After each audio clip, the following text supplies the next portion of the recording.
About 2 minutes, and we will have refreshments as well, but you're welcome to order from the menu. 2 minutes. Good evening, everyone. Thank you so much for joining us for this community conversation. Briefly, my name is Zoe York. I work for Waukesha Development. I'm with Trapezium Brewing, and we're so delighted to be able to open up this space and have everyone here for this conversation tonight. We've been working in this community for years, and I'm also on the board of the chamber. I work with Pam in that capacity, and we're just thrilled to be able to have this conversation tonight. Pam will be our facilitator. We have a wonderful panel ready for you all. She's put a ton of work into this, and so we're just so thrilled that you're able to join us in this space and get the evening started. So without further ado, Pam Allen.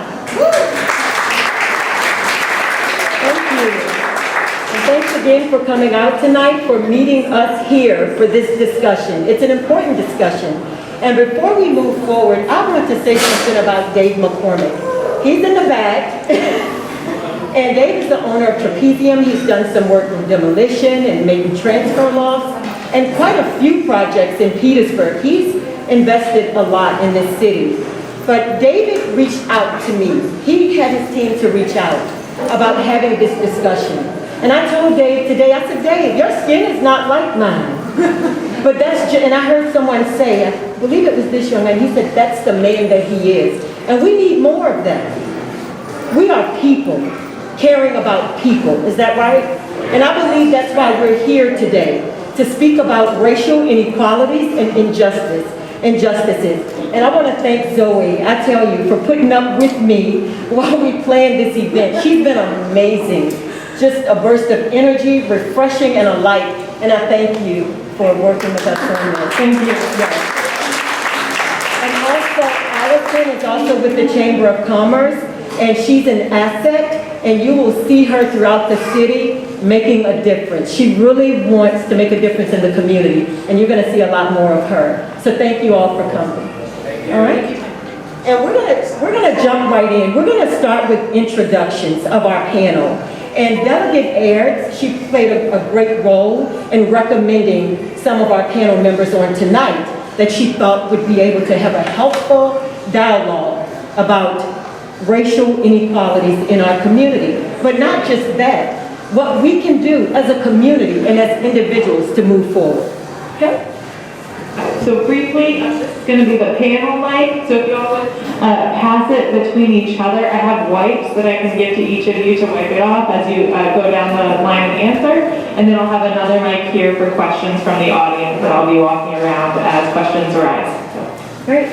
And so our panel members, they will give us their names, how they're connected to the community, and we sent them the questions in advance, so we're not putting them on the spot. How long they've lived in the community, where they lived before moving here, what some of their personal interests, because we're interested in people. So we want to know about your personal interests and what things are important to you. Okay? Amy? Hi, my name is Amy Schweiel, and we moved to Petersburg July 4th of 2003 from Indiana. We bought a building downtown from the city, and that's what brought us here. Let's see, so that's when I moved here. I came here from Indiana. I'm an artist and an educator, and I care a lot about culture. I care a lot about this community and Southern culture and heritage. And things that are important to me include my family, my art practice, and I care a lot about Petersburg. I care about the environment. I'm a nature girl. Okay? Great. All right. Thank you. Awesome. And can you all hear in the back, or can you hear? Okay, a little bit louder? Got it. Okay. Brandy. Hi, I am Brent Jarman of B. Jarman Life Services and Consulting. I've been in Petersburg since about 85, off and on. My parents were military people, moved here, and we set up roots for this long time. There's no moving back and forth for me. I traveled outside, so I've lived in Florida and other cities, so I've had the opportunity. For me, my special interests do include the taking care and well-being of people in all shapes, forms, and fashion. I see, what is most important to me in life? The well-being of people. If I keep saying that, it's kind of like if we take care of each other, the next person take care of each other, the next person take care of each other, we solve a lot of issues. So that's the center of a lot of what I do. Great, thank you. Mr. Lafayette.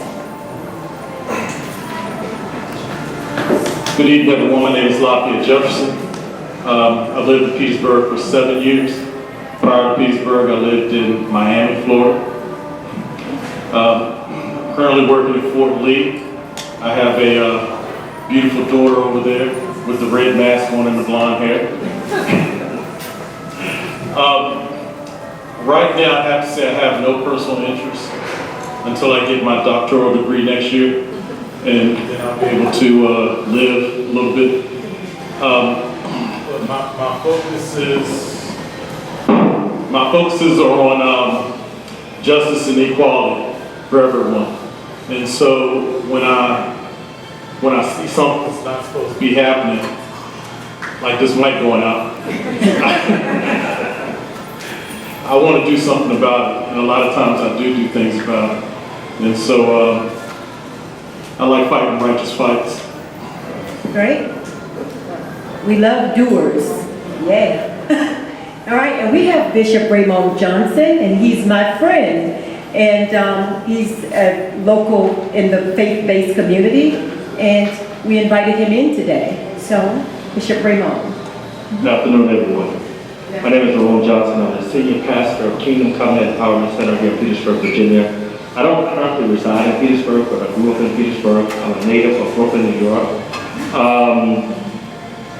When I look at the city, I look at all the historical value, all the potential.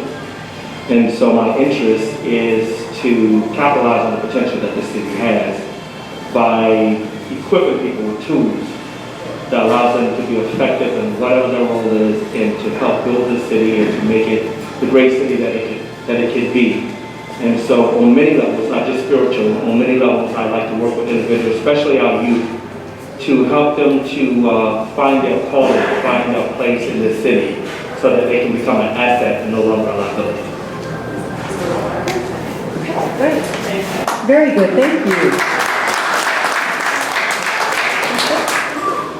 All right, and Amy, we're going to start with a question for you.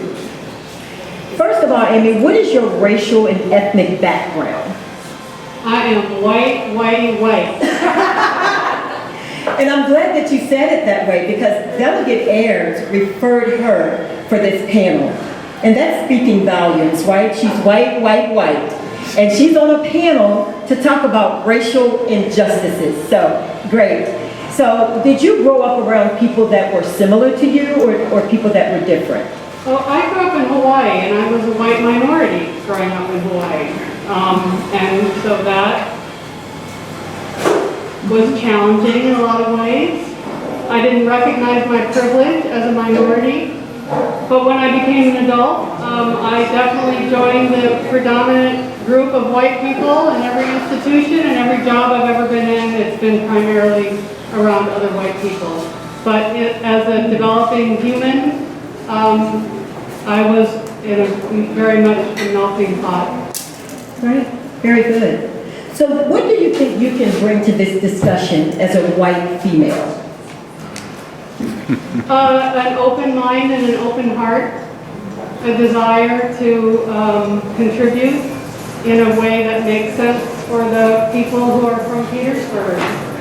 It's excellent. Good. Great. Awesome. Thank you, Amy. Okay. Next question for Mr. Lafayette. What is your racial and ethnic background, Lafayette? Racial, I'm African American. However, my family actually, my last name is Jefferson, so we were in Monticello for a little while, but originally my people are from Nigeria, Igbo people. Awesome. How do you know that? We actually kept records for a long time. That's part of growing up. That little girl over there can tell you the same stuff. That's excellent. Okay, great. Okay, great. So did you grow up around people that were similar to you? I did and I didn't. Different time periods. My father was a developer, and so there was a time in my life where I actually went to all of the white schools. And then once my parents got divorced, then I went to the black schools. And so I understand a lot of things from both sides and how things actually operate, not in a fairy tale sense, but an actual real-time sense. So what are some of the notable differences that you observe in the black schools versus the white schools? And are you referring to schools that were predominantly white and schools that were predominantly black? Just for clarity. Yeah, just for clarity. All right. White kids get away with a lot of stuff. Give us an example. Yeah, well, like for example, right now, if you look at the statues in Richmond being torn down, I believe that's something that a black person really wouldn't think about. We would think about the legal way to do it. We would think about the right way to do it. Whereas, get a white boy, man, he's just gonna rip it down. And he thinks that's his right to do it. Okay, so you feel that way, but I want someone from the audience, I want a white person from the audience to give a counter objective on white people get away with more than black people. I want someone who's bold enough, who's not African American, to respond to that. You got the mic. We have a mic, yes. Oh, great, let's do it. So, the first night, the protest really started that Saturday night in Richmond. I was out just to necessarily support the movement that was going on. I don't condone anything that goes on, but it happens. People get mad. And it was a definite mixed crowd. I will say that, which is, it's fine. That's okay. As a black man, if I was black, I would be tearing that thing down. As a white man, I don't want y'all, not y'all, but young black man's anger, to, I don't know, you were young, I'm 24. When we were, I love it, I'm covered in dirt already.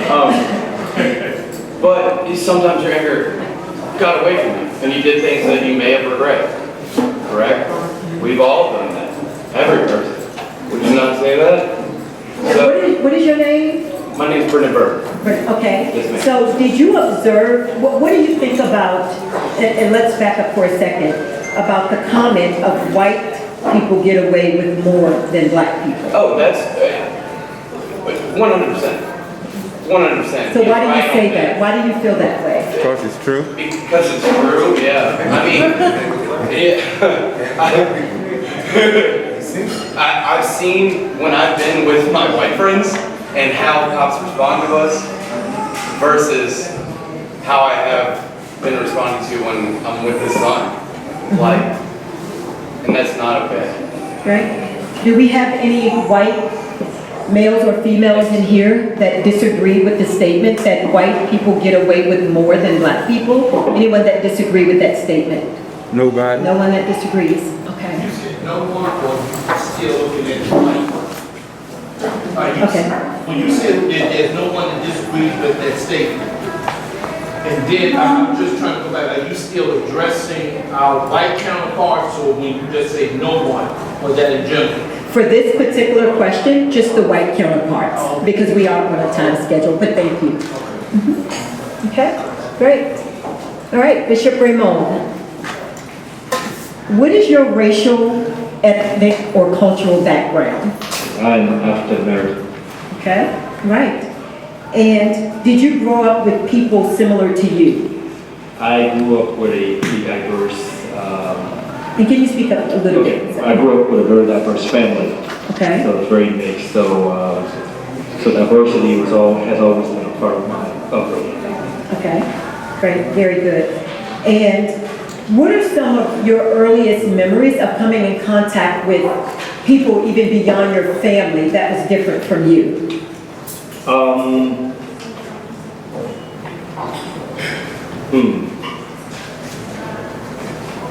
Probably church. Okay. Probably church. We went to an interracial church growing up, and so a lot of my friends were white.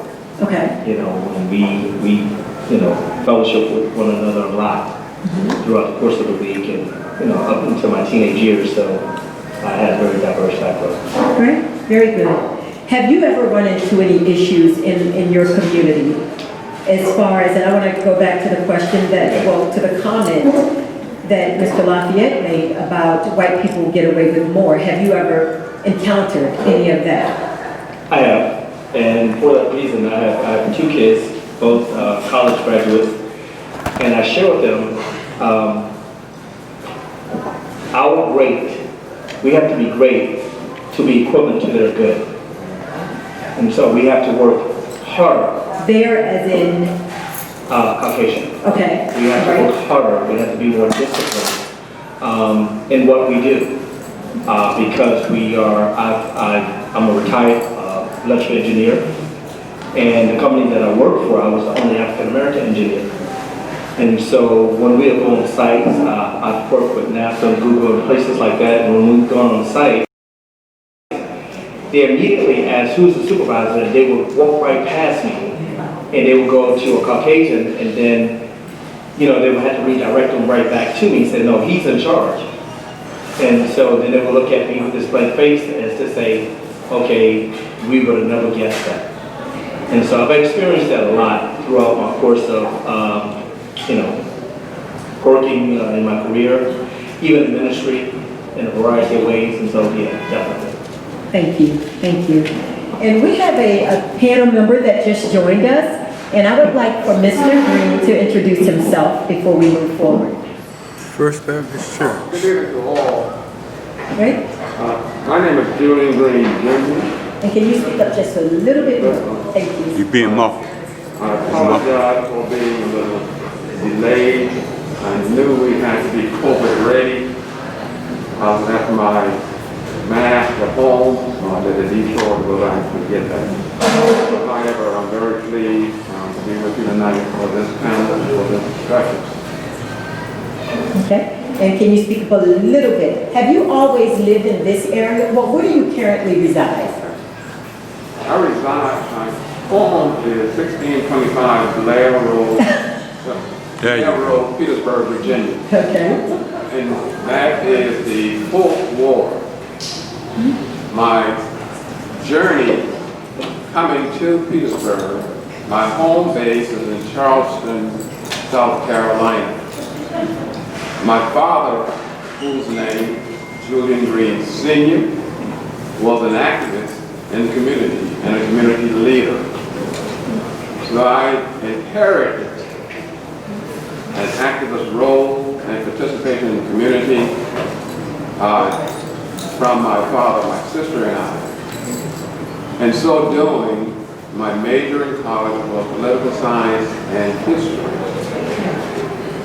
From my college days, I had the wonderful opportunity to matriculate to the Asian, South Asian country called Vietnam. I spent 1 year there, and as a matter of fact, I was drafted. I was drafted because the registrar at my university had just gotten married in December, went on his honeymoon, and passed away. The deferments for all the male students at JCSU were not sent in. So every single solitary male at JSU, Johnson C. Smith University, is open to both from all across the country, had to make a decision whether or not we were going to fight the issue or just succumb to the issue and go in. Knowing that these students, and this is a true story, knowing that these students, these male students coming from Johnson C. Smith University, had something to offer, they asked us whether or not we would want to go to school. If we had an option of going to the wall or going to school, we'd go to school. And when you say us, are you referring to black males or Yes, diverse yes. group? Okay. It's a black school, Johnson C. Smith. It's mixed, but predominantly black in terms of enrollment. But every last one of us said that we would go to school. We had already taken the oath. So they said, "Oh, guys, come with me." We didn't know where we were going. So we went with the sergeant there and said, "You're going to have to take the oath again." We've already taken the oath. You're going to have to take the oath again. You volunteer to go to school. You just read up for more years in the United States Army. That was not told to us initially. We could have been sanctioned to 10 years, 5 years, unbeknownst to us, just for the decision of, say, going to school. But unfortunately, it was only 1 more year. Being drafted was only 2 years. Going to school added another year. Right. And let me ask you this question. Did you grow up around people mostly like you? Yes. Coming from Charleston, you had barriers in the community that separated the African Americans from the whites. The schools were segregated. Okay. The school that I went to was segregated, and that school was inundated with highly professional, skilled musicians and athletes. I had an opportunity along with someone that many of you might know, somebody who may be too young, Art Shell. Art Shell was the first African-American NFL coach for the Oakland Raiders. Art Shell played for Maryland Eastern Shore. Art Shell and I were 2 all-star pitchers for our 20 league team in Charleston. We both received callbacks for the Chicago White Sox. So in that callback, we were thinking about the progress that we could make going forward. Our fathers were very much in support. Our mothers were not. Our mothers said, "No, you're going to school." So was that your first exposure to being around diverse people? That was, yes. Okay, great. And particularly in a competition sense. Got it. You're speaking in terms of competing with people all statewide, North Carolina and South Carolina, for the very best that could have that callback for a tryout for the Chicago White Sox baseball team. And so being, going to school, and I still played ball all in school, played in the marching band.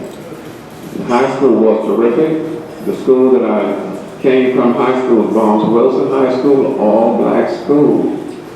Similar to Peabody High School here in Petersburg. Got it. And we want to give Brandy a chance to respond to a question, and we'll come back. Okay. Yes, we have, and please try to keep it at a 2-minute limit, please.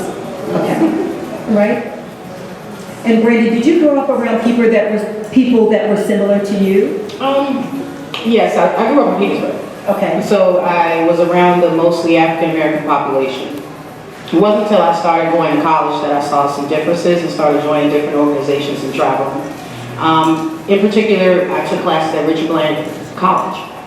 That was a drastically different experience from me at Virginia State University. The climate was different, it was more relaxed, and it just was totally different from that point. By being involved in various different organizations, I've traveled. By me traveling, I see the differences in each individual state and community. So I understand that sometimes our issues here are not the same as our issues in another place. Right. And what other communities understand, communities here don't understand as well. So that's, my little venture in getting to know different people. So what are some of your earliest memories coming in contact with people of different races? Was that the Richard Bland experience? Well, no, if I'm being accurate and correct, that's my more adult version. Well, being my parents were military, I was on the military, I was on Fort Lee, my brother was born in Germany, I was born in Tacoma, Washington. That's a different lifestyle when you're a military kid and a military brat. So I've been around that whole side of it, so I know the argument over there in that whole community as well. Okay, what do you think the argument about race is in the military community? Or is there an argument? Oh, definitely is, depending on what branch you're looking at. Marines are a little bit different than some of the other branches. Air Force is a little bit different than maybe Navy and Coast Guard. And depending on what your role played, I like to study a lot of history and research and philosophy, your role in the military unit you were playing and also dictated how your treatment was. If you're an infantry soldier, you might have been treated like dirt, but if you were smart enough to go in the command center, they would have treated you okay, but you still would have got slighted. You wouldn't excel in your rank. You're only stuck here. Why are we just now hearing about the first African-American female to serve this position? African-Americans have been in the military for forever. So there are different aspects to every part of life where you can see the changes between different colors and how the environment, understanding, and what's going on at the time can greatly influence people's emotions and how they treat each other. All right, thank you. The next question is for Amy. And she talked about African-American female. I am the chair for the Petersburg Chamber, and I'm the first African-American to serve in that role, and the chamber has been around for 135 years. And I'm not doing that to toot a horn, because it's not a horn to be tooted, but just to let you know that this is real. It's very real. 130 years? Yes, and I'm grateful to be part of a committee and an executive team that they have a vision of diversity and they push that vision, and most of them are white males. So I'm grateful to be part of a team that's open-minded and that care about the community, care about diversity, just like Dave McCormick. So thank you. Yep. Okay. So Amy, how would you describe the overall state of race relations in our community? Ooh. Oh, cool. I think we're segregated physically. It's shocking and sad that it's taken so long to have, this is a majority black community.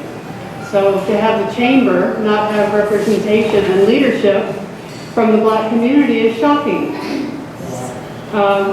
So I think that we still have physical distance between us, and that's a perfect metaphor for all the other distances we have between us. Philosophical, financial, emotional, it's as segregated as it ever was, and it's really disappointing and it's painful. Why do you think that's so? Racism, in a word. And tell us more. Well, I think there is clearly systemic and systematic, intentional, policy-driven racism in the United States, and it's been highly effective everywhere, and it's highly effective here, and we have entrenched poverty on purpose, and we have tax-funded school system. So if you go to Short Pump, they have absolutely incredible schools. You go to Petersburg, and then we want to blame everything on black people instead of blaming it on white people, you know, and it's our fault and it's our problem, and I don't have to tell you that Black Lives Matter. Tell it. But we need to know that, and it's convenient for us, we white people, to not have to embrace that and to take all our money and sit quietly on the other side, and so that's why I think it's happening. It's happening on purpose. Thank you, thank you, thank you. Yes. I'm just loud, I don't really need a mic, that's okay. So I have a question for you, because in being vocal as a white female, I've actually been losing family members and friends. My You can have brother, some of mine. I have one brother and he's blocked me, he will not speak to me. And I'm just wondering if you experience that as well. When we are vocal, we do speak up, especially when calling out other people on our privilege. Because that's so important, because it's not even a debate. It blows my mind that people are like, what? I'm like, do I really have to prove this? Of course we have privilege. So I'm just wondering if you've experienced any of that backlash as well. Absolutely. And there's so much happening, so many great conversations, and a lot of it I'm seeing on Instagram, incredible conversations, they immediately asked who's the supervisor, and they would walk right past me, and they would go to a Caucasian, and then, you know, they would have to redirect them right back to me and say, no, he's in charge. And so then they would look at me with this blank face as to say, okay, we would have never guessed that. And so I've experienced that a lot throughout my course of, you know, working in my career, even in ministry, in a variety of ways. And so, yeah, definitely. Thank you, thank you. And we have a panel member that just joined us, and I would like for Mr. Green to introduce himself before we move forward. First Baptist Church. Good evening to all. Right? My name is Julian Green, Jr. And can you speak up just a little bit more? Thank you. You're being muffled. I apologize for being a little delayed. I knew we had to be COVID ready.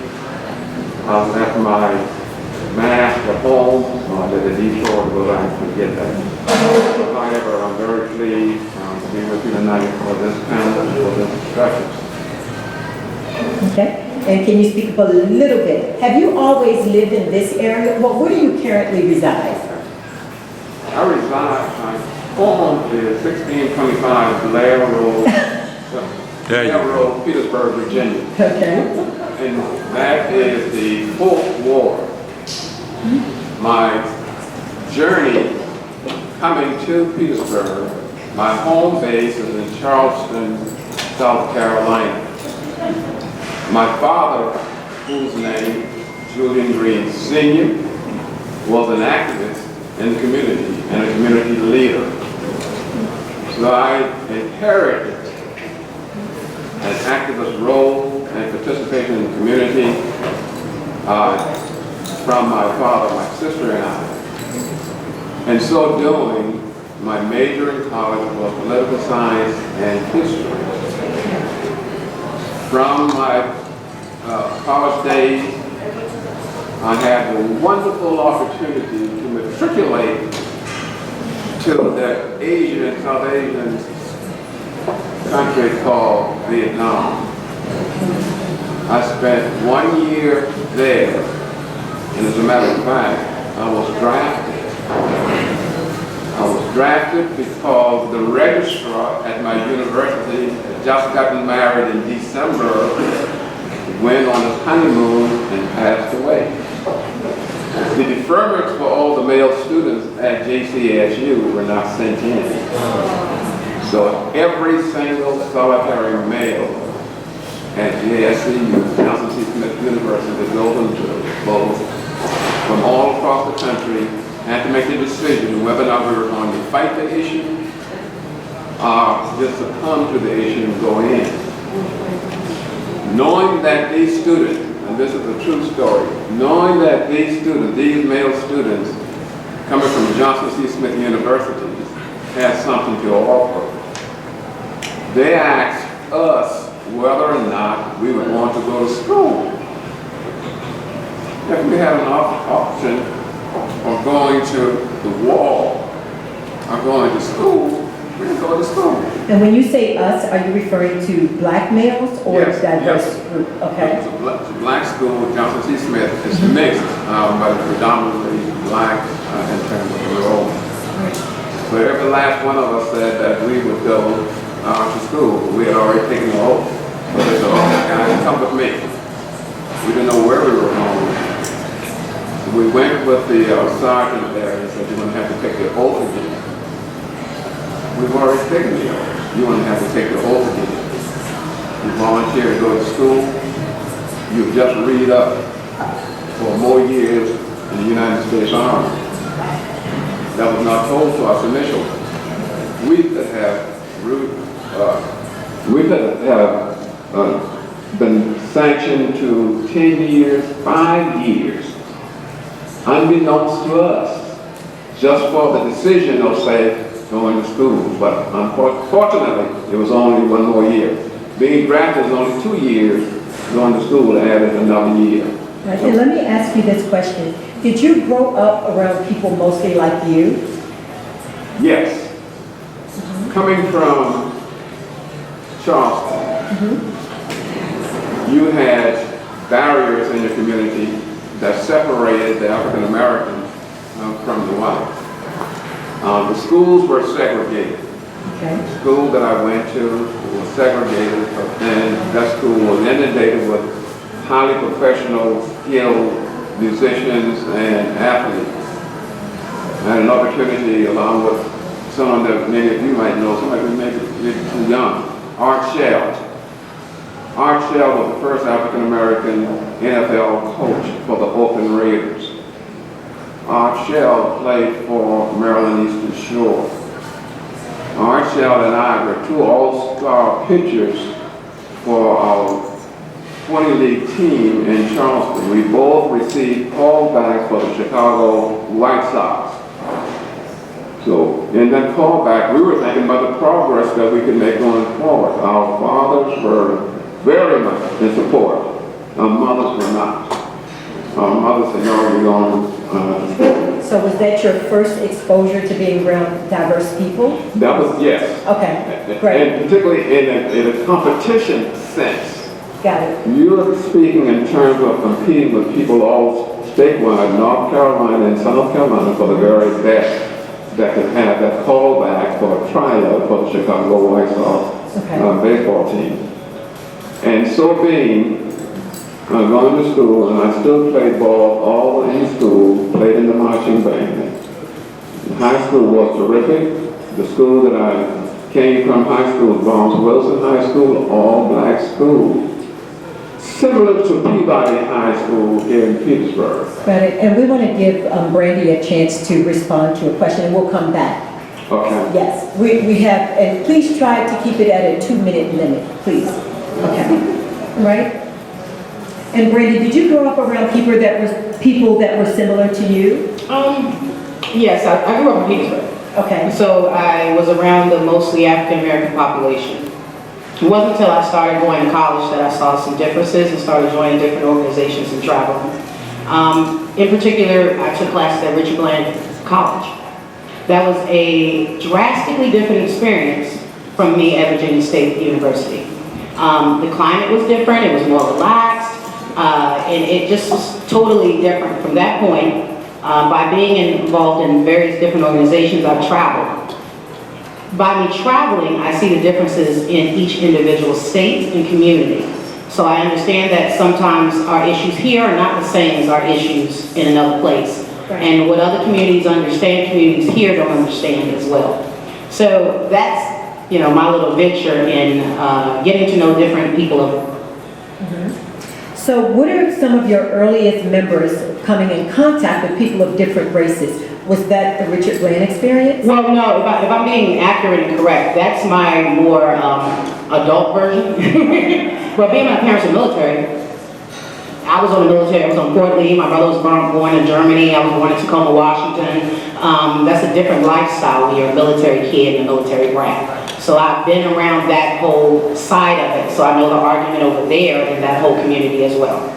Okay, what do you think the argument about race is in the military community? Or is there an argument? Oh, definitely is, depending on what branch you're looking at. Marines are a little bit different than some of the other branches. Air Force is a little bit different than maybe Navy and Coast Guard.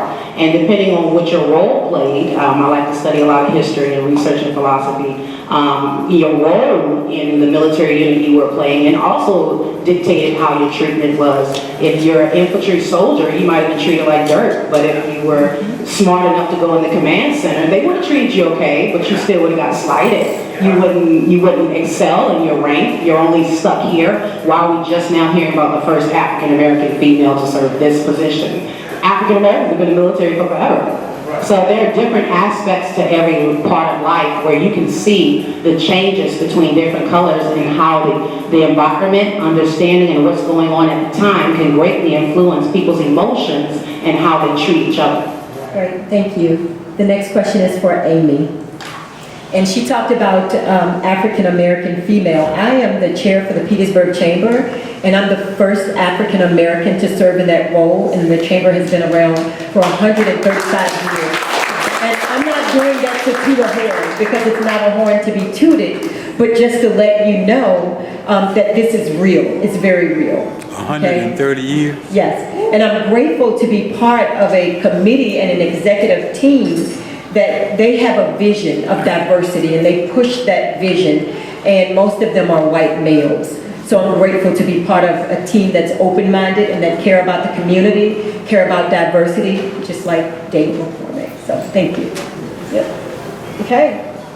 So Amy, how would you describe the overall state of race relations in our community? Ooh. Cool. I think we're segregated physically. It's shocking and sad that it's taken so long to have, this is a majority black community. So to have the chamber not have representation and leadership from the black community is shocking. So I think that we still have physical distance between us, and that's a perfect metaphor for all the other distances we have between us. Philosophical, financial, emotional, it's as segregated as it ever was, and it's really disappointing and it's painful. Why do you think that's so? Racism, in a word. And tell us more. Well, I think there is clearly systemic and systematic, intentional, policy-driven racism in the United States, and it's been highly effective everywhere, and it's highly effective here, and we have entrenched poverty on purpose, and we have tax-funded school system. So if you go to Short Pump, they have absolutely incredible schools. You go to Petersburg, and then we want to blame everything on black people instead of blaming it on white people, you know. It's our fault and it's our problem, and I don't have to tell you that Black Lives Matter. Tell it. But we need to know that, and it's convenient for us, we white people, to not have to embrace that and to take all our money and sit quietly on the other side, and so that's why I think it's happening. It's happening on purpose. Thank you, thank you, thank you. Yes. I'm just loud, I don't really need a mic, that's okay. So I have a question for you, because in being vocal as a white female, I've actually been losing family members and friends. My You can have brother, some of mine. I have one brother and he's blocked me, he will not speak to me. And I'm just wondering if you experience that as well. When we are vocal, we do speak up, especially when calling out other people on our privilege. Because that's so important, because it's not even a debate. It blows my mind that people are like, what? I'm like, do I really have to prove this? Of course we have privilege.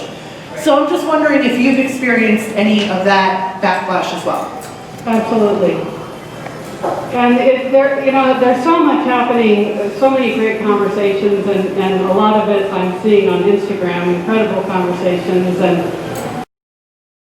but most of my family really is conservative, and nobody wants to, it feels like I have to give something away. It's a zero-sum game. And we don't want to go back and say, well, just because I took all those years, so we don't want to say that. But it's very difficult to, how far do you go with an argument, you know? I can't change your mind. Can I enlighten you? I don't know. Is it my job to enlighten you? Do you want to get enlightened? It's very tricky, and it's emotional, and it's painful. And I can only imagine, I can't imagine the pain that black people have felt. I can't imagine it. I feel so much pain. I can't imagine the pain you're feeling.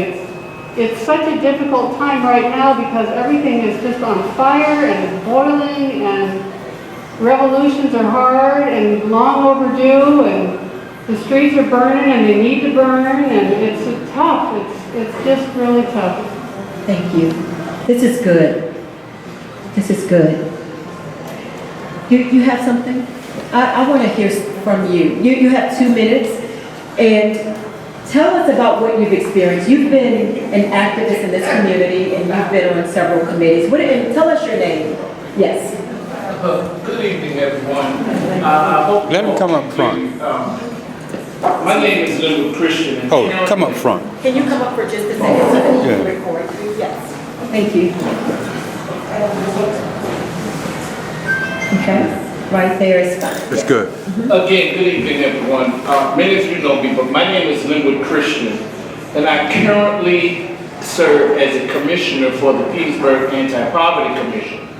But in the past, I've also served as the chair of the Community on the Community Commission on the Commission on Community Relations and Affairs, CCRA. Mr. Julian Green, along with our former mayor, Miss Annie Mickens, was among those who helped bring that into existence. As a matter of fact, the city council, all they have to do is appoint people because they can't get rid of it because it's part of the charter. For so long, I've been here for a while, even when D.M. Brown was a segregated school.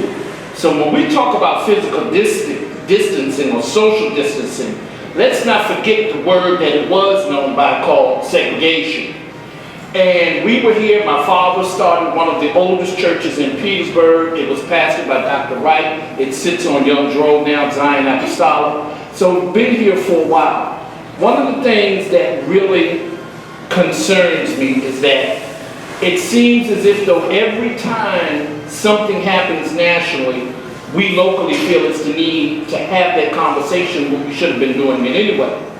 Some years ago, when they even started talking about SOLs, my commission, we sat down, the CCRA not only had addressed it, the race issue from SOL, but we addressed it, period, how it affects our education and all. So we've been doing it for quite a while. Even when I was president of the NAACP Youth Chapter, when then former Judge Hume was the president, we had these conversations. Here's my problem, and I was glad to hear you say what you did. It's not all white folks' fault, and it's not all black people's fault. We have to start taking responsibility. See, this is one of the big problems when you're dealing with any race relations, and I have to quote Malcolm X. As a black man, he's right. We cannot really address what's going on between blacks and whites until we as blacks address what's going on between us. And that's the only way it's going to get started. You are going to have to understand that I shouldn't be afraid of you, you shouldn't be afraid of me. A lot of racism, when I was in North Carolina, I was almost run out of a school board meeting, and even as PTA president when I was here. One of the things you have to realize, just like education, just like discipline, it starts at home. And I'm going to leave that alone. Thank you. Mr. Lafayette, thank you. We appreciate that. Thank you. And hold on, I need clarity about one thing. Tell me about the comment, we need to address what's going on with us. What does that mean?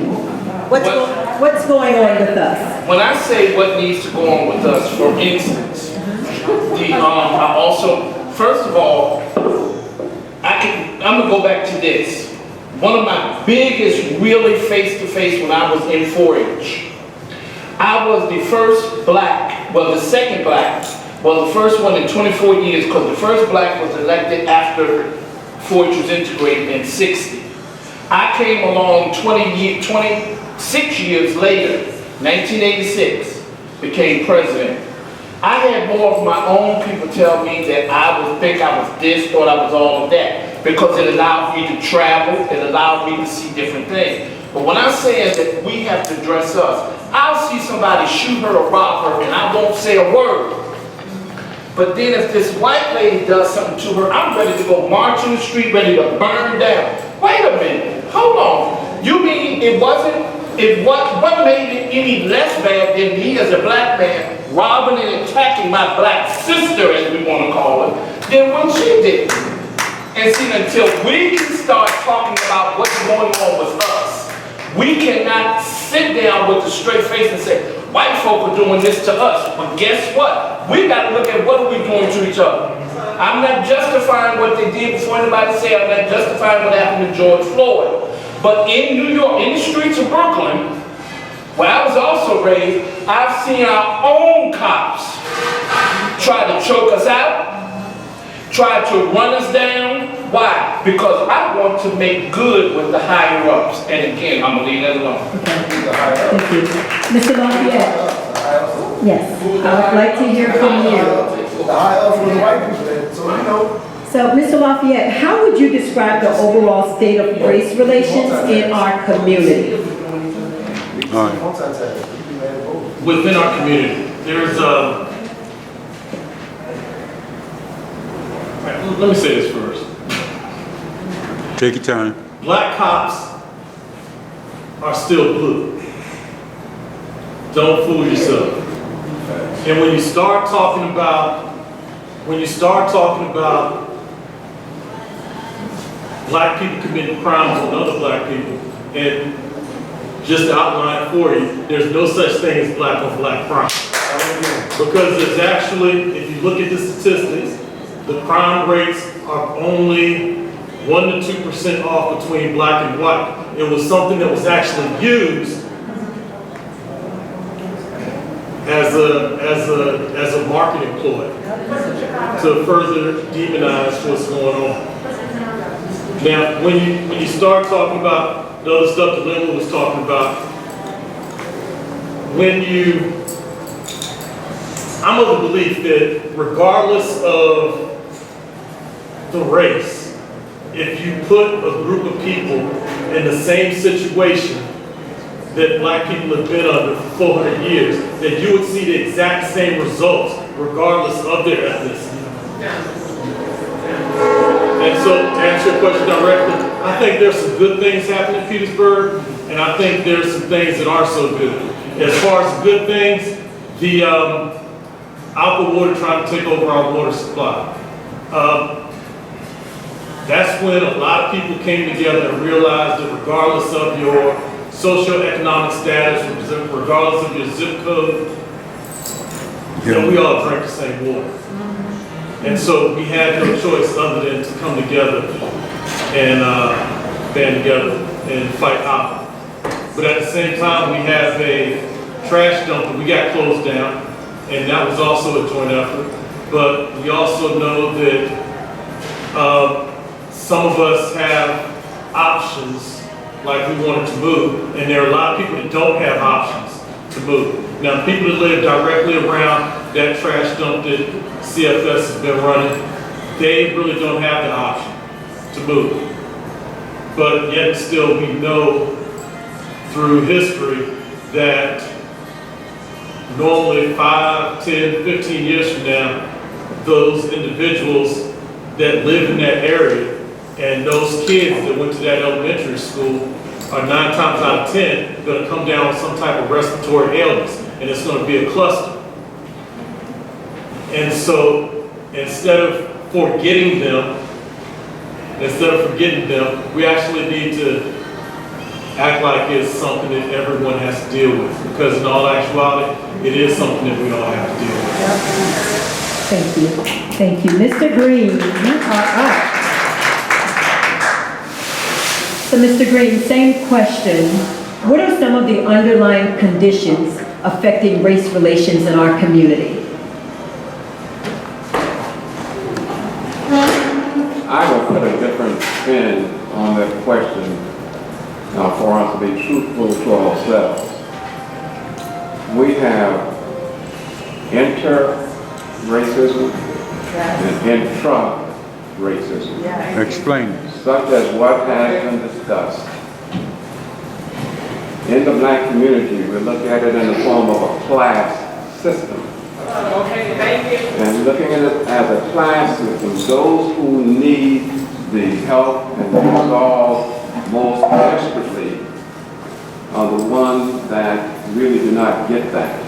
Okay. To be poor in America and to be poor in Petersburg, it is more expensive to be poor in any jurisdiction that you're in. The supermarkets, you don't have access to get to them in many instances, and many of them are seniors in nature. Your income is limited because many of them are in need of medical conditions. They have to pay their utilities, so their income is not there to afford. Bread, for example, at Food Line, now I don't know this for sure, I'm using hypothetical numbers, could be $2. Bread at 7-Eleven, the closest market to you, would be double. Sodas at 7-Eleven is triple. So, which means you don't have access that many others have.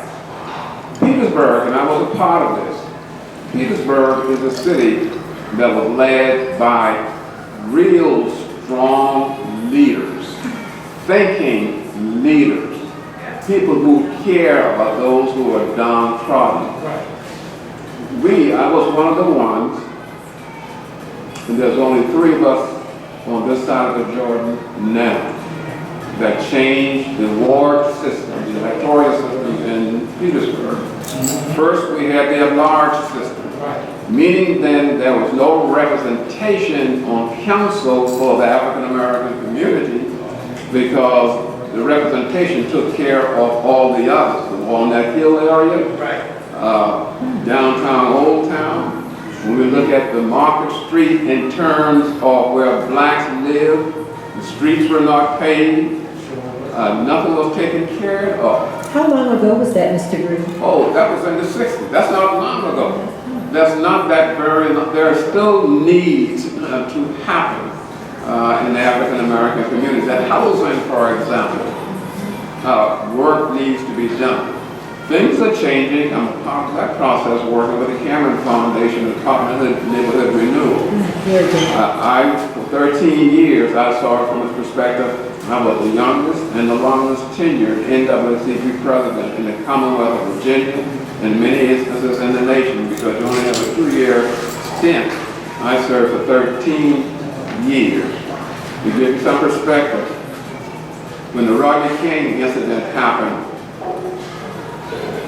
Reverend Benjamin Hooks, who was the national president, assigned 2 individuals all across the country to Mr. Jack Gravely and yours truly, to implement the Civilian Review Board to take into account the treatment by enforcement officers on the black community. Mine was Commonwealth, Virginia, Jack Gravely was California, and all over the other states. And when was this? This was in the 60s. The 60s also? Rodney King. Coming into the 70s, when Rodney King was beaten. We were able to get it across places in Virginia, but I had the hardest time getting it installed in Petersburg. Why? Why do you think that's so? The resentment, because there is, with the law enforcement, a union. There's a code.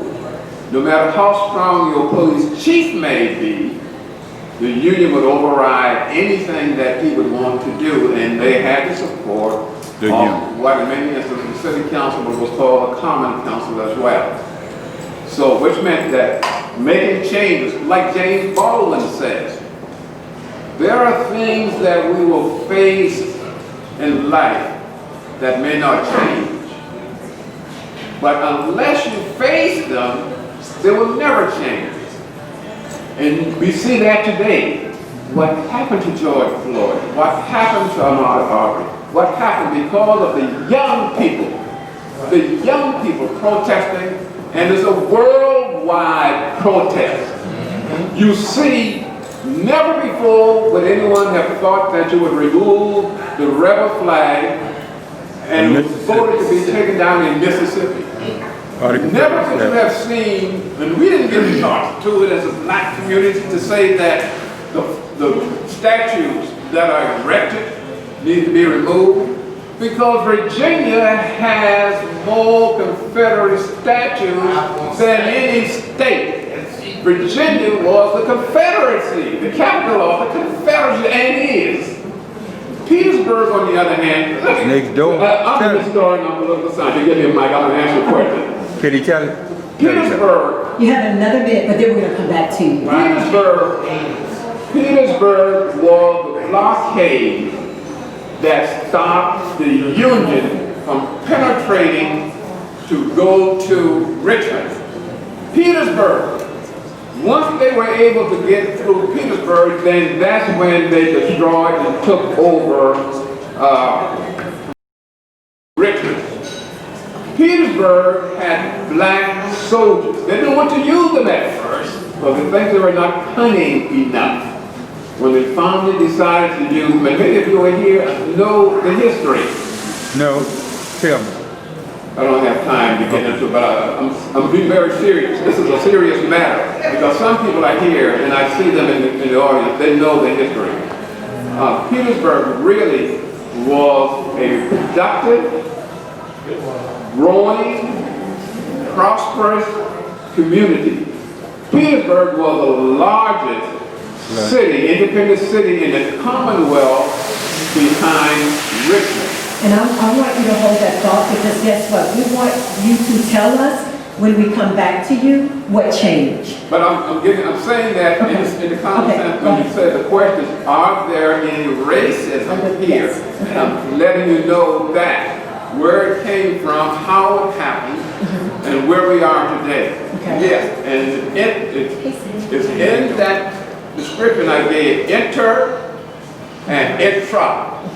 It's not all one-sided. It's not all white against black or black against white. It's black against black and white against white. In certain communities in terms of where they live and where the status class is. That's good. That's awesome. Thank you.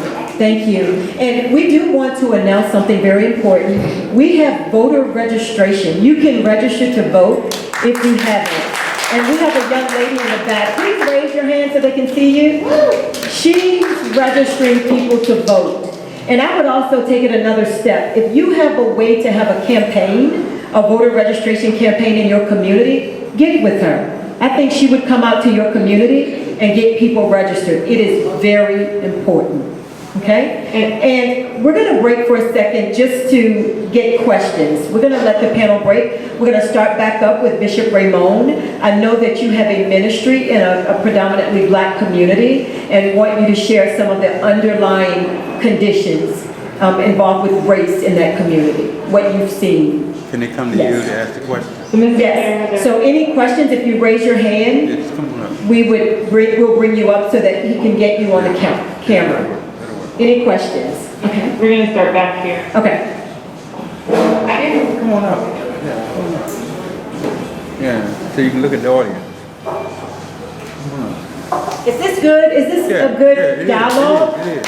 Is it a start? You good. Yes. You good. Right there. Okay. You good. And please tell us your name. My name is Janelle Sinclair, and I didn't have necessarily a question. What I had was a comment, is that what I see of racism stems from not being honest. Because racism is just birth from prejudice. And people sometimes think prejudice and racism is the same, and it's not. Prejudice means I just have a preference. I prefer this type of person. Racism means that I will not deal with absolutely no one like that. Absolutely nothing is just a hard line. And for me, I think that people will not be honest. And if there's no honesty, there's no healing.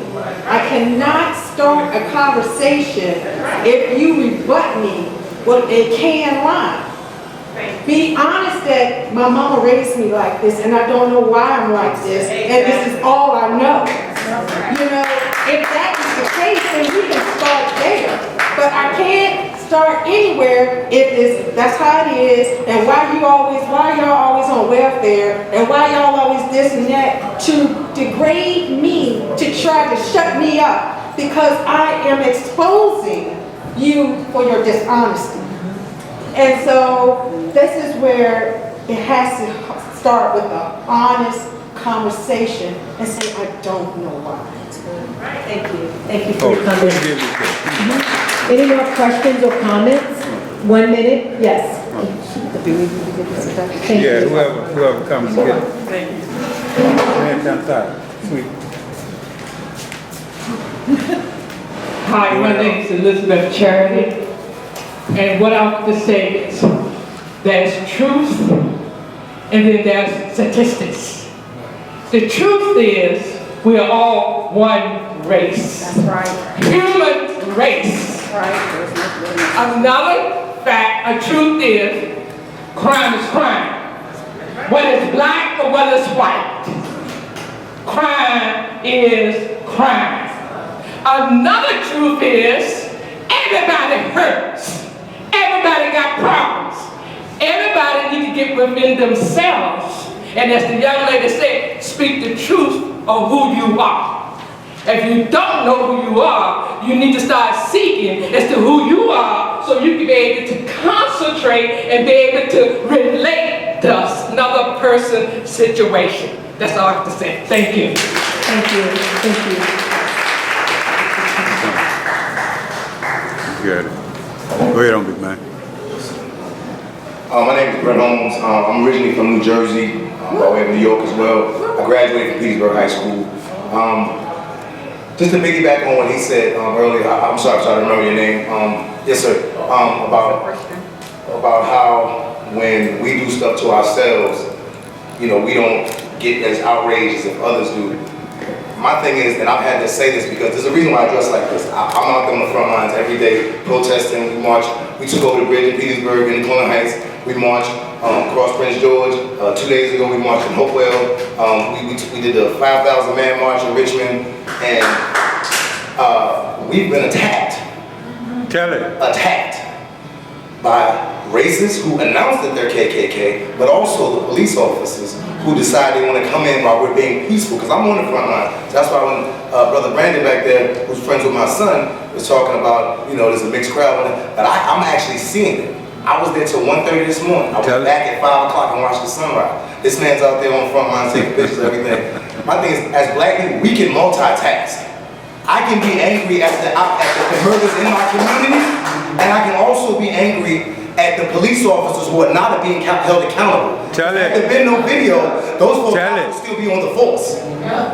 But it's funny. It's funny. When I say funny, it's not funny, but it's the cop, the black cop who killed the white lady in Minnesota a couple years ago while she was in her bathrobe. He was fired immediately. That's right. And arrested and given a double-digit year sentence. Double-digit year sentence. But George Floyd's guy, 2 of them was on the run. And unfortunately, prior to Target being torn down, there were no arrests. Now, like he said, I don't agree with tearing up stuff, but civil disobedience is what this country has been founded on. There would be no 4th of July if I'm lying. There would be no 4th of July if I'm lying. You know, we want our independence too. That's why when I'm out there, and it's funny because I had a meeting with the chief of police, Chief Miller of Petersburg, who set up a meeting with Zach Terwilliger, who is, and these young ladies were actually at another table while that meeting was about to happen. And I'm not sure if you saw this, but the chief told me to come out there dressed like how I dress when I protest, to protect myself, the people. When I say the people, the white people that are with me too. They're not getting hurt neither while I'm there. I'm looking out for everybody. So I show up, and all white heads turn, because I'm standing there looking like Rambo. You know, I had my shotty on my back, my rifle, everything. The same thing that they use to try to kill us when we're out there peacefully protesting. But it's funny how, when I look like that, and about 5 or 6 other brothers look like that, mysteriously we don't get tear gassed. Mysteriously the KKK don't show up. They don't show up. So it's a deterrent. But my thing is, someone called the police because they saw me jump out the car like that. They called the police, and a detective walked up, and before he could even get there, one of the leaders of a city not divided checked him. Said, hold up. The chief of police told him to come out. I pulled my phone out. I said, there's a text message right there. This man asked me to come out there like this. When we marched across the bridge, we had 3 police chiefs with us. The Hopewell chief, the Prince George, not Prince George, no, Prince George didn't show up. I don't know what. But the Hopewell, Colonial Heights Jeff Ferris, who I've known since he's before a cop. And Chief Miller was out there with us. The mayor of both cities were out there with us. So my thing is, yes sir, yes sir, yes sir. And look, my thing is, and if you notice, when we got across the bridge, that gun store down the end was booing us, talking all lives matter, not just Black Lives Matter. And then they even put a post out that said, if you're down with the Black Lives Matter movement, we don't want you in our shop. My thing is, people need to understand this whole Black Lives Matter. I'm gonna simplify this as simple as possible. Since everybody likes the hashtag, put a hashtag also. Black Lives Matter also, not more than, we matter also. Like when Dylan Roof shot 9 people in Bible study, and they brought him Burger King. You remember that? The little white guy here. And they put him in bulletproof vests to make sure nobody hurt him. But George Floyd went in there with a fake $20 bill that turned out not even to be fake. and they showed up like it was a double homicide, an armed robbery in progress, and killed that man. So that's the equality that I'm talking about. If we do wrong, take us to jail. Stop taking us to cemeteries. Yes, Lord. Thank you. Thank you. Thank you. Thank you. Thank you. We're going to do one more question for now. We're going to go back to our panel, and we'll have time for a few questions after. Thank you. And please tell us your name. Hi, good afternoon, everybody. My name is Danielle Marie Freeman Jefferson. I'm a third-year landscape architecture student at North Carolina A&T. And I'm standing up here because I don't think y'all hear from young people enough. I mean, look at them, y'all look good, but I promise I'm not. So, I mean, I'm standing up here for people like Remy Fells and Toyin. There are black women and trans black women who die every day, and I'm fighting for y'all to stop erasing their names off of this movement. Because we out here getting killed the same as y'all, and it's like, when you go to these marches and stuff like that, it hurts. Take your time. And you don't, I know, I'm trying not to like cry. I know, take your time. She was my age, you know, she was 19 years old, bruh. Take your time. But man, You can do it. us young people, we're out here fighting for farther things. I'm not just saying like, first of all, black on black crime is not a thing. Like my father said, CEOs, they get it because it's not a thing. Again, it's a tool used to demonize us against each other. And see, now what we're doing is I'm arguing and like I'm mad because we have black people up here saying like, oh, if we weren't killing each other, like, take your time. Crime has to do only with poverty and just like how close you are to someone, proximity. Poverty and proximity, and that is all. That is across cultures, that's across races, that's across income levels, that's just how it is. And also, you know, of course, statistics, because I like, someone was up here earlier and said that there's truth and then there's statistics. I think statistics are not truthful. They are made by people who have an agenda. And so when we're thinking about that, we have to think about who is writing down the statistics about crime. Can y'all guess? Can y'all guess? And I also want to just call a thing and say that this thing that we're dealing with is imperialism, it's colonialism, it's capitalism, it's all of these systems of oppression that's built against us. It's not something that, you know, of course we can't take it down in one day.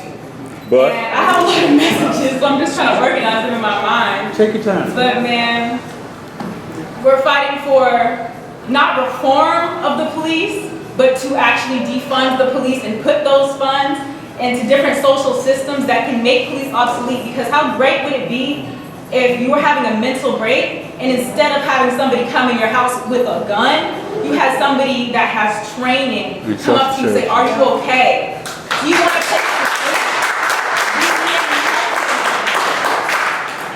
because we can't reform a system that was never broken in the first place. It's working exactly how it's supposed to, and it's working against us, and it's going to keep working against us until everybody listens to young people.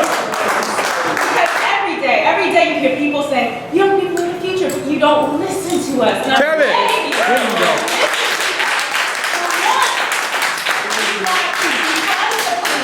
We want people to be safe in their homes and not get murdered like Breonna Taylor in her house asleep.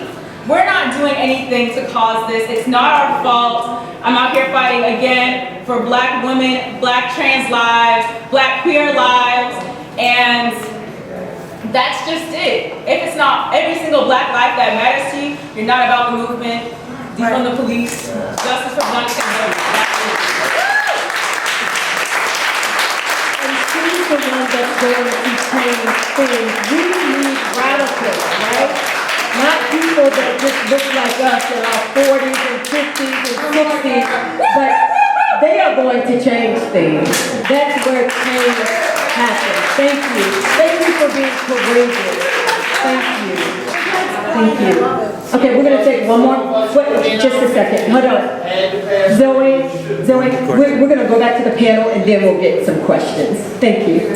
Okay. Those of us that were in our Bishop Ramon. community past our age. All right. Come on. And so now we're going to hear from Bishop Ramon. He has a faith-based organization. He's doing a lot in that community. And we want to hear about some of the underlying conditions that you're seeing that's considered as racism.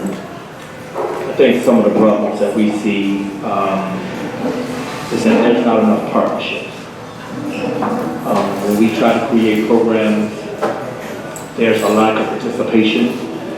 I think people don't have a genuine concern about the welfare of the residents here in the city. I believe that if the businesses here will just canvass the city and see how they can make a difference, how they can impact certain neighborhoods, give back to certain neighborhoods, I believe, because what we have to do here takes a cohesive effort of everyone. It's not just faith-based, it's not just city council, it's not just the schools, it's not just the parents. I think that cohesively we have to work together.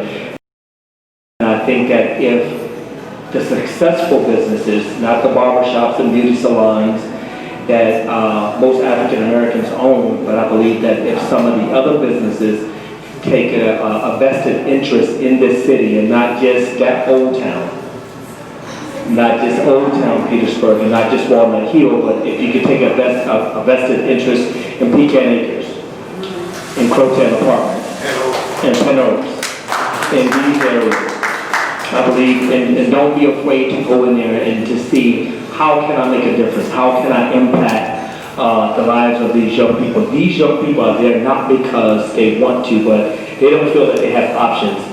We have been, over the last 4 months of COVID, we have been doing lunches and meals. We've done 8 to 10,000 lunches that we've provided. And we've had very little to no help from any of the businesses in the city of Petersburg. Why? We've done 400 to 500 bags of groceries to our senior community. We've done healthy eating initiative. We've provided boxes of fruit and fresh vegetables to the citizens, not just in Pecan Acres, but to the citywide, because the whole city is really a vulnerable community. And so we've been trying to meet the needs of everyone, and we've been putting the information out, but there's been, like I said, no business that will say, hey, how can we take this food that we can't sell right now because our restaurants are closed? How can we take this food and how can we make a difference in the lives of those that are impoverished? The same ones that come and patronize your business when you're open. How can we make a difference? How can we give back? And so don't just be here to take the money, but be here to make a difference and impact the lives of the people that are keeping you afloat, even when there's very little traffic that's flowing through the city. And so I think that it's very important that the businesses take a vested interest, not just in Old Town, but in the city as a whole, and in the residents of the city, especially our young people. And so I think we have an obligation to do so. Thank you. Thank you. And I've had an opportunity, if you're looking for a way to sow a seed in the community, I've had an opportunity to see firsthand some of the things that they're doing in the community, and it is pretty powerful. And I just want to make mention of one of the things. He has an expo that invites businesses in, young people, creative, innovative people that are selling products and services. And he brings them on his property so that they can sell, since they don't have money to have overhead. And so every so often, I think there's a schedule. They're out there and they're selling and they're hustling and they're making money. And his church created the forum. So some churches are truly impacting the community, and that's one. I've seen it firsthand. And I sow seeds into that ministry. I'm going to continue. I don't belong to this church, but I'm sowing seeds. Yes. Okay. Just a second. Okay. We're going to come back to questions in just a second, so hold that thought. Okay. Amy, the next question is for you. So what are the main changes that need to happen to increase understanding and cooperation across racial lines in our community?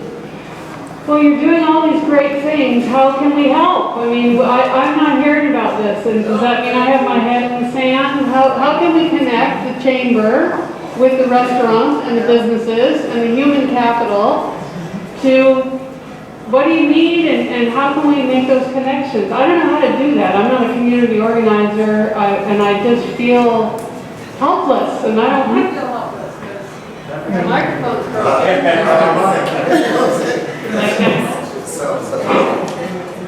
So I think that's what we need is a pipeline and a conduit and a hub and I know a lot of people that want to help and I don't know how to do it and Thank you. help me help you. We're gonna do it. Great, We'll get it yes. done. We are going to start working on something, and we haven't been a force big enough with the community. We do things, and many times we do things and generate revenue to keep the chamber up. Why don't you just start a Facebook page right now? We have it. Yeah. There you go. And we'll talk after this, Zoe and Dave and Allison, to see what we need to do, if it should be a different initiative that's around this, okay?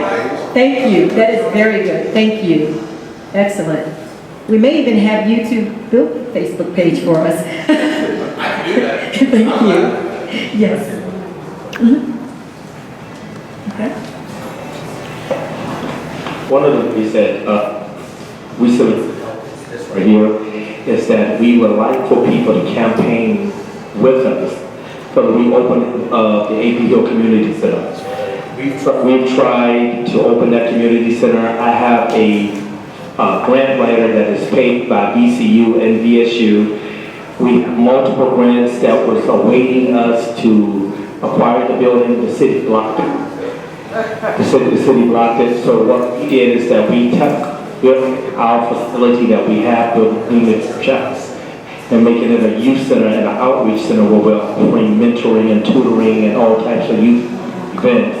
But we wanted that center so we can have skill training classes, free daycare. We wanted to offer a variety of events for our young people.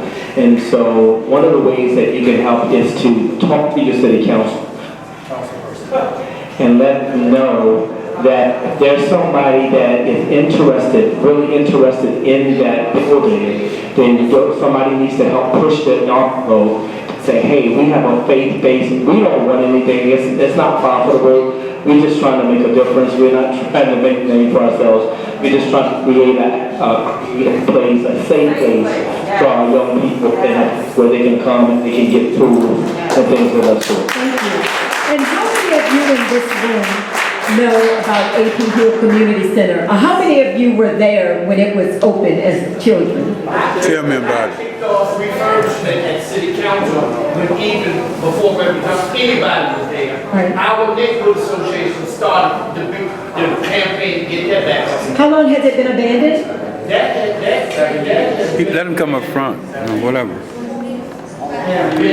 My son graduated from high school, let's say well over 10 years. Okay, and I'm gonna shift it back to the panel, but I do want to say this. It was a safe haven. I can remember, I graduated from Petersburg High in '93, and after school, we would go there and jump rope. We were safe, and we had adults that volunteered to make sure that we were safe, and we had people helping with tutoring. So that is, yeah, it's amazing. And food, yes, it's amazing.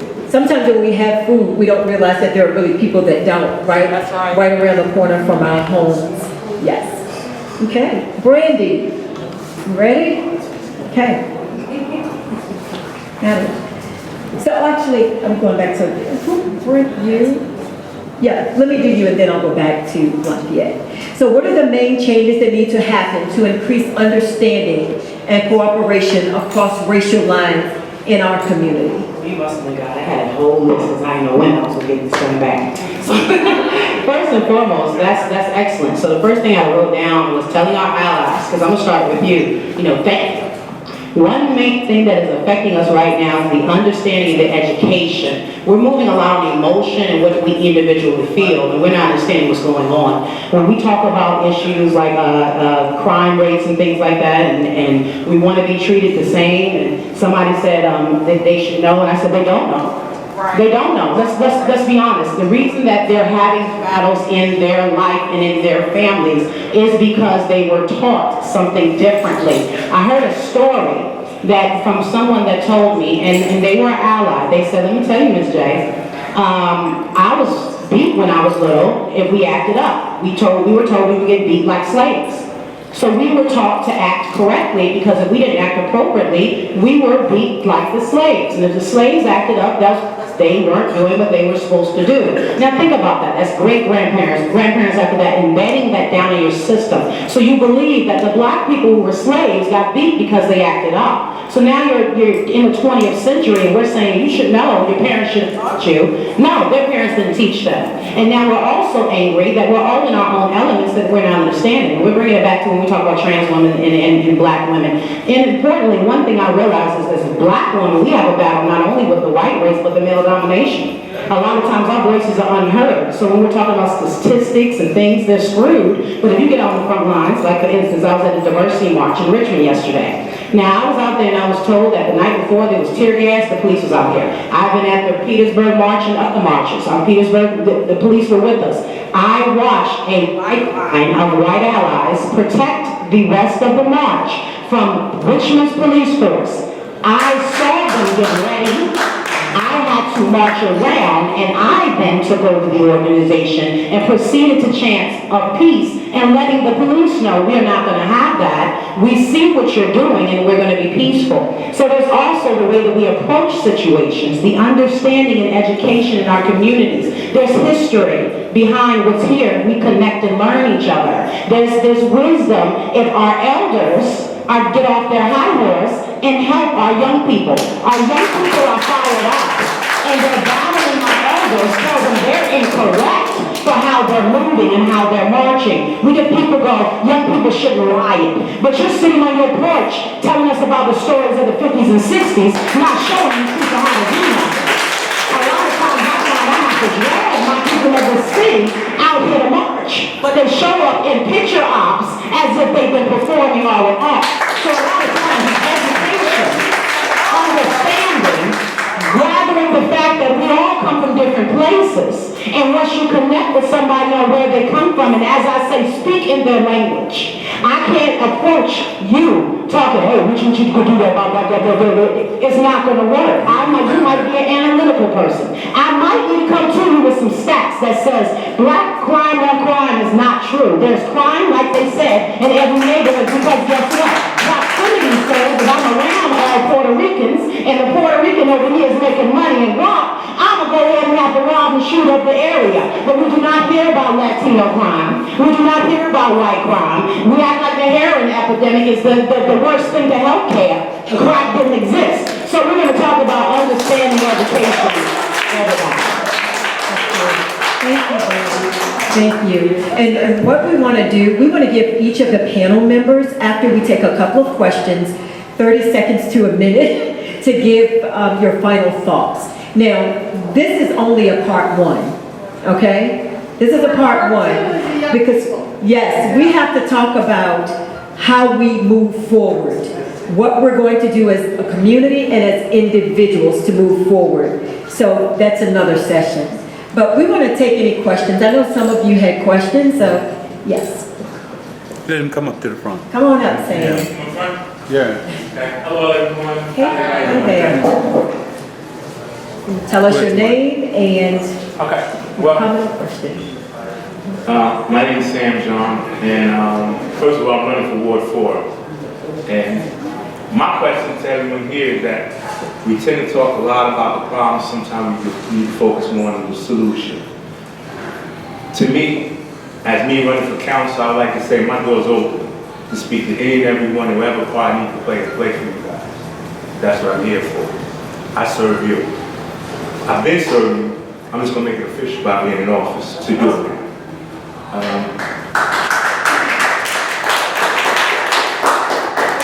You would think my degree in communication, I would not be nervous, but I'm always nervous among my peers. Because my job is to always figure out how to make you happy. Here's this. President Kennedy said, don't ask your country what it can do for you, but what can you do for your country? So again, we talk about a lot of issues, a lot of this, a lot of that. We need pavement on the road to change. We need a lot of things to change in Petersburg. But help me and help you. Let's not always just complain about things. Tell me which direction to go and help me get to that direction. Because think about it. If you look at it, We're not just a group, we're a lobbyist group if we want to be. You know what lobbyists do? Lobbyists convince those in office to change things. Stop complaining about what you want to change and be part of the change. Thank you. And you can do that as a group. That's what I'm saying. Send me there. Put me in office and put me to work. Because my mama, we're working. And we're working for you. Thank you. Great. Thank you. Wait a minute, hold it. Y'all have a good one, all right? Thanks, Sam. Good afternoon. So my name is Patrick Ingram, and I swear this isn't a candidate forum. Yeah. I'm running for Ward 6 here in Petersburg, Virginia, and Bishop, I know we had touched base on Facebook Messenger. I'm happy I'm able to see you and we can begin to have a productive dialogue. However, we have to talk about our top leadership. And it's a shame that our top leadership is not present today during such an important conversation. When we talk about the spectrum of Black lives, we have to call them out. They voted no on reconnecting water. Water is a right, it's not a privilege. They only showed up during that march. I was there. We were out there on weekends where only 5 people were out there, 6, 2 people were out there. They only show up when it's a photo op or a celebrity is present. So the thing that I truly want to plant with you all here tonight is how do we motivate, fire up, and inspire individuals who are in our communities who are complacent, who are okay with the status quo. And I say this again, I know I'm running for city council, but I say this because our city is in a crisis. And like Mr. Linwood said, and like individuals on this panel have said, we are seeing a tendency of black on black inequities. And we have to be critical in our next election. And this is an important election nationally, but also citywide.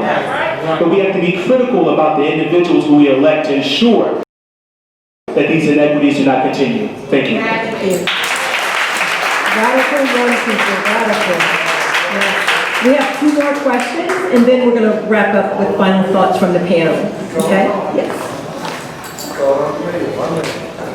Good evening, everyone. My name is Tanika Martin. I just want to say thank you all for putting this together. Mr. McCormick, Davis Bar. 2 quick things that I've heard. Belief and truth. A lot of times what the problem is, a lot of people believe in white and black, what they believe is a lie. When we do believe a lie, then your whole foundation is off, okay? And so there are a lot of lies that have been taught that are now held as truths that people are operating on, because see, this is how your mind works. What you believe is what you value. What you value determines your attitude, and your attitude determines your actions. And that's where we are.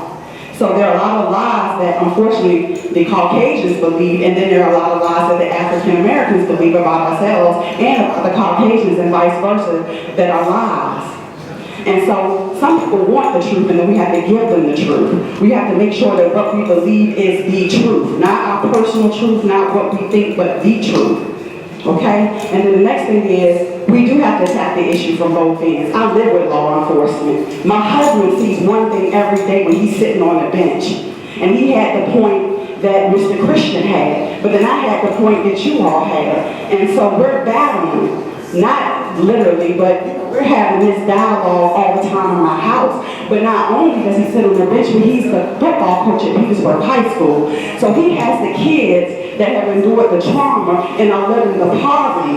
And so when we were at church yesterday, my bishop talked to him, and he called him out on his calling, and what he said to him was, you have to make a difference. And when he got off the phone, I went into Rose's, what happened was he got a call saying that one of his football players tried to commit suicide because his father got killed and was a street guy.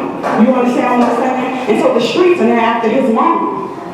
So he's like, what do I do? Because I'm stuck between a rock and a hard spot. He said, I gotta help him. I said, yeah, because that's what you're supposed to do. I said, that's what you're here for. I said, you have an awesome platform. Now you gotta mix the platform with what your ministry and your calling is. And so his question was, well, I need somewhere to take them. So Bishop Ramon, we're coming. That's all I got to say. Thank you, thank you. Thank you. One more question. Anyone who hasn't spoken that would like, yes, please come forward. Hello. Hi.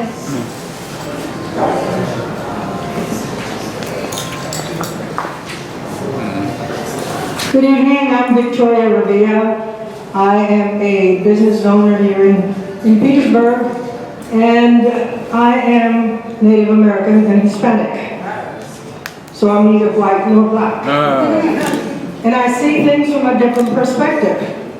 But what I do want to tell you, which is the truth, that the fastest growing population in South Virginia is the Hispanic population. The Petersburg population is getting smaller.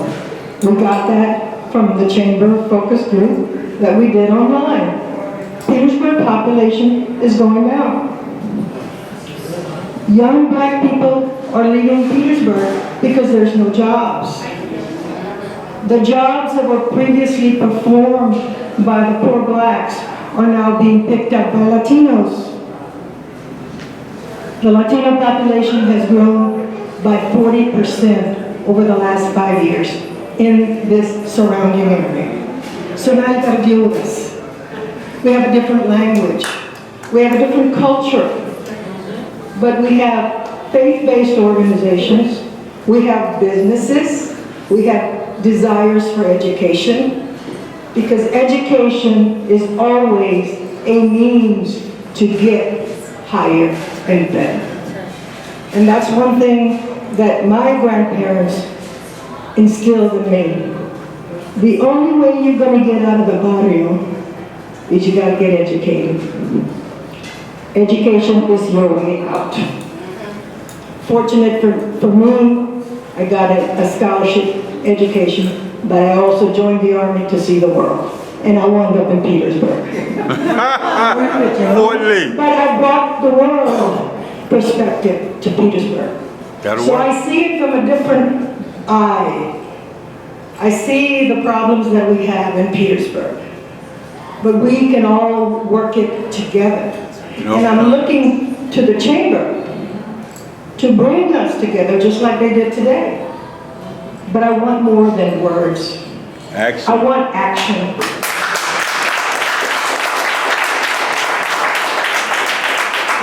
I'm invested in this community. I'm a business owner. I'm a volunteer on different organizations. I know the history that this man brings to this town.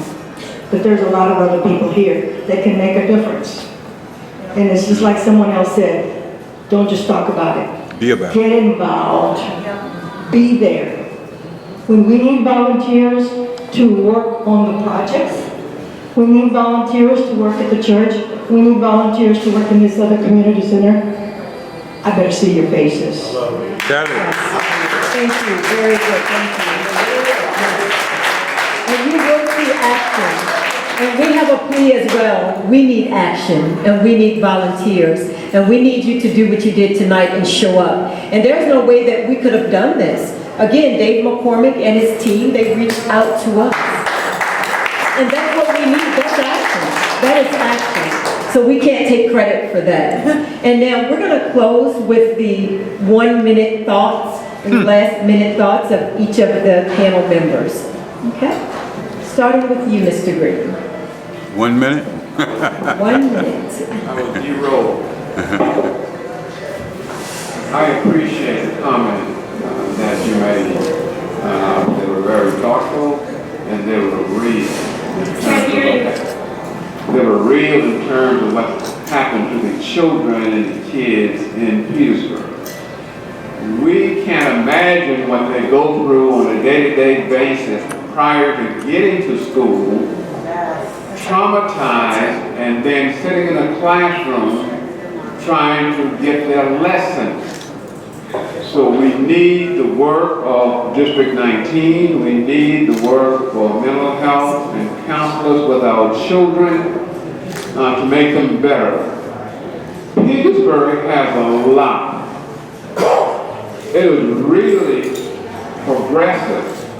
However, it's stagnant in its progression. Those who are born and are still here have seen it stagnated and said, this is the way it was, so therefore this is how it's going to be. Those others who come to Petersburg and see what's there, see cracks and holes at the end of the tunnel. They see a light. All we need to do is get together, such as what the chamber has done, and be able to listen. However, listening is one part. Make sure you research and get the facts and get the truth. Yes. Because when you say something that is not valid, that's going to decimate what you're trying to do. Please open the book, read, research, get the statistics, and know the facts. Facts tell the truth.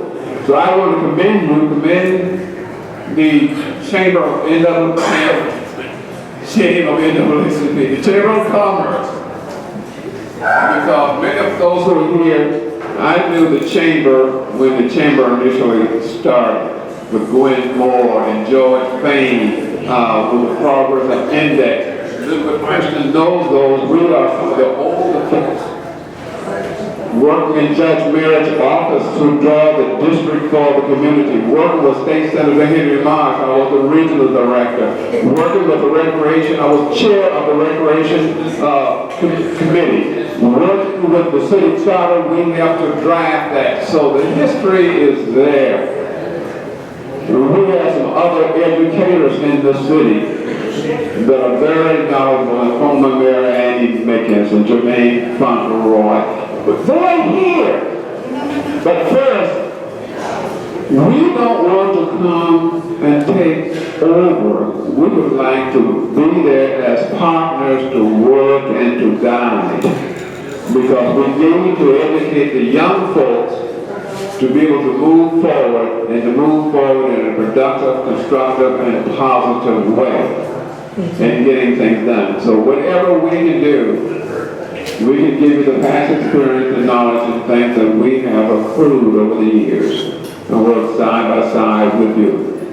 Ms. Ravella, she knows. She's been here and she's seen so many things and she's really striving hard.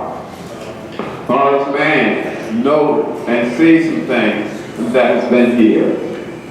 You are the first that has been able to get a cross-section of people coming to listen.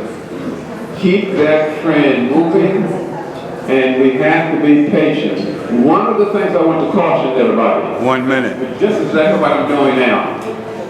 Caution everybody. Get your thoughts together before you come to the mic and succinctly state what you want to state. You lose people when you take 5-10 minutes to get to the last sentence to tell them what you want to tell them. Okay? Thank you.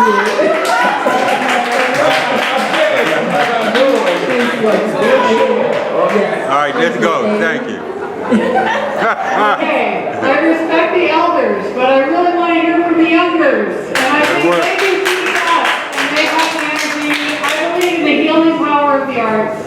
I think there's a lot of creativity going on in Petersburg. Obviously, there is in Richmond. I'd love to harness that. I would love to hear and see what's going on with young people, because you can show me the way. That's excellent. And I think a little bit of hope is needed. The history is important. And then, yes, they are shakers, movers and shakers. So, yes, thank you. Brandon?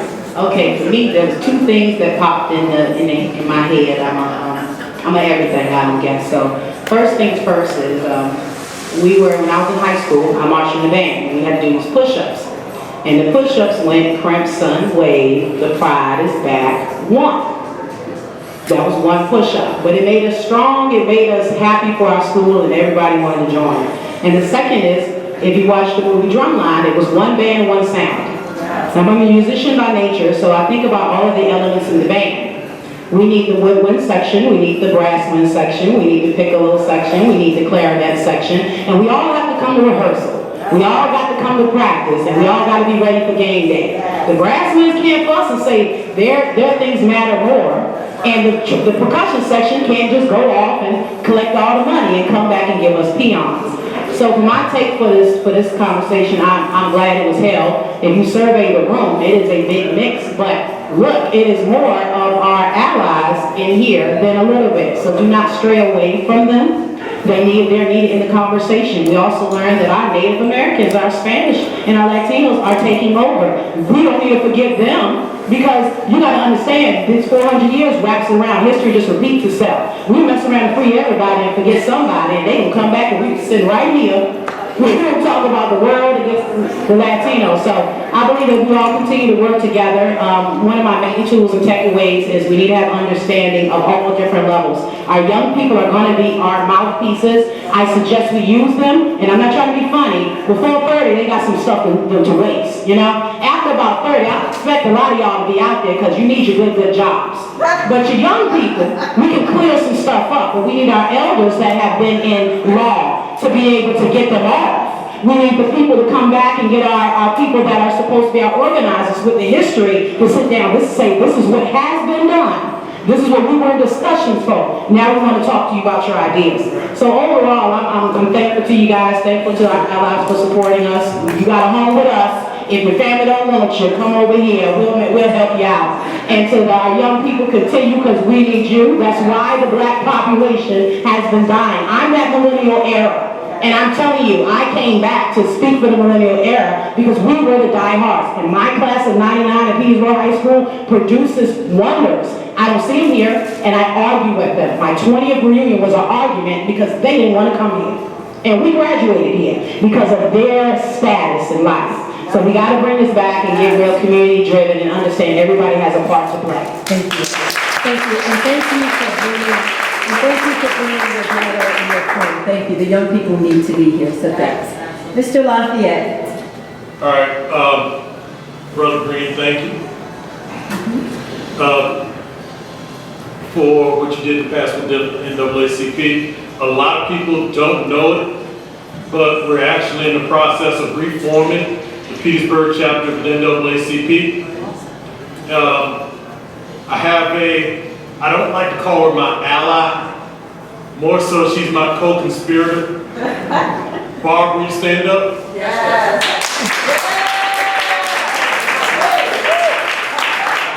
Barb Rudolph is the official first member of the new Petersburgh chapter of the NAACP. And what I want to let everyone know is exactly what we're going to be doing. We're going to be putting in that work, and you got to be about that life.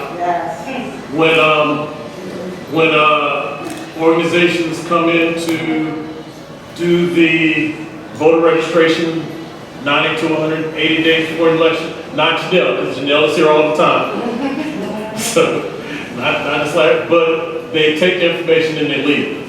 And what they don't have time to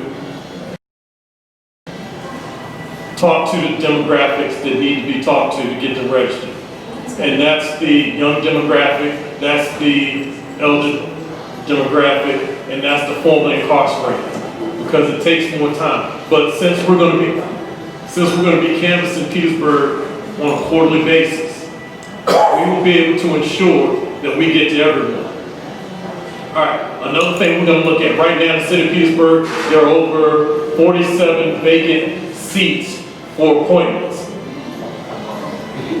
On the state level, there's more than 754 vacant appointment seats. We believe that if you the more people we have occupy those seats, the better we will be able to take care of our communities. And I can tell you what, Shahid has signed up for the Barber and Cosmetology Board for the state of Virginia. But also, it's just a lot of stuff we have to do. Everyone should know that we have the largest food desert in the state. And that food insecurity here in Petersburg is real. We also know that USDA has given out a lot of money for STEM-based education.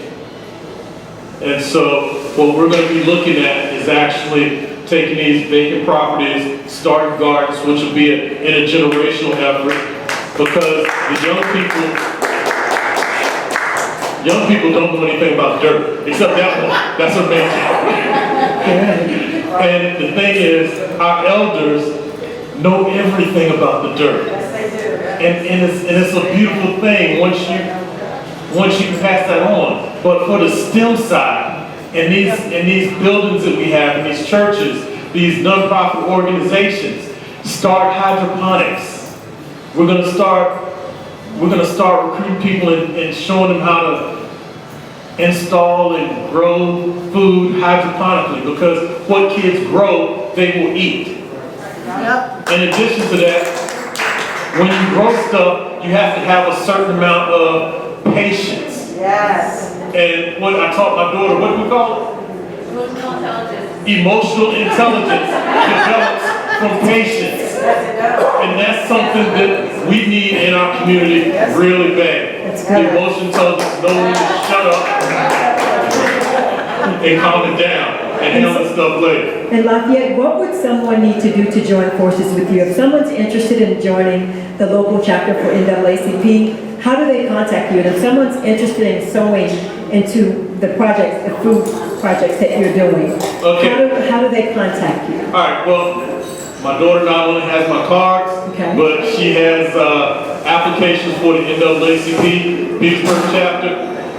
And in addition, you can also sign up online at PetersburghNAACP.org. Thank you. And it's non-racial, and it's whatever we do is going to take all of us. That's right. Yes. Justice has no color. Thank you. Thank you. Thank you very much. First, I want to say thank you for extending the invitation for me to be here to speak. Thank all of you for listening. A long time ago, I learned that you can't conquer what you don't confront. You can't confront what you don't identify. And so being here today, having this much needed and this very necessary conversation, I believe that it gives us a foundation to do some things differently within the city. I really like the way that the city has responded to all of the things that's going on, because we responded in a way that nobody expected us to respond. And so we didn't go haywire, we didn't go crazy. There wasn't a lot of things that was on the news that we did not know how to maintain ourselves and have good decorum. So we represented ourselves very well. And so what I would say is that we continue to talk. Not only is it important for our counterparts to listen to us, but I think it's equally as important for us to listen to them. Because we need to know what they don't understand about our culture, what they don't understand about us. And though we've been raised together, lived together, all those things, it doesn't mean that we have an understanding of one another. So I think that it's important that we continue with these dialogues and continue and have honest dialogues, honest conversations, and let's get our young people involved. I have a 25 and a 22-year-old, and they're both really their worlds are disrupted right now with everything that's going on. And so we have conversations daily about how can they make a change. And so let's make sure that they're out there and they're making a positive change and they're making a positive impact. Because if we don't teach them and coach them how to do it positively, then we'll find ourselves on the other end of the spectrum, and we will make the news in a negative perspective. Thank you. Thank you very much. Just want to say thank you to our panel members. They did an amazing job tonight. Thank you. I'm sure we will be calling you again. Thank you. And I want to thank all of you for coming out tonight. And also, we want to acknowledge Elizabeth Charity and Clyde Bradley with 93.9 FM, The Work, WRWK Radio, and RETV. So we want to thank them tonight. If you're here, please stand.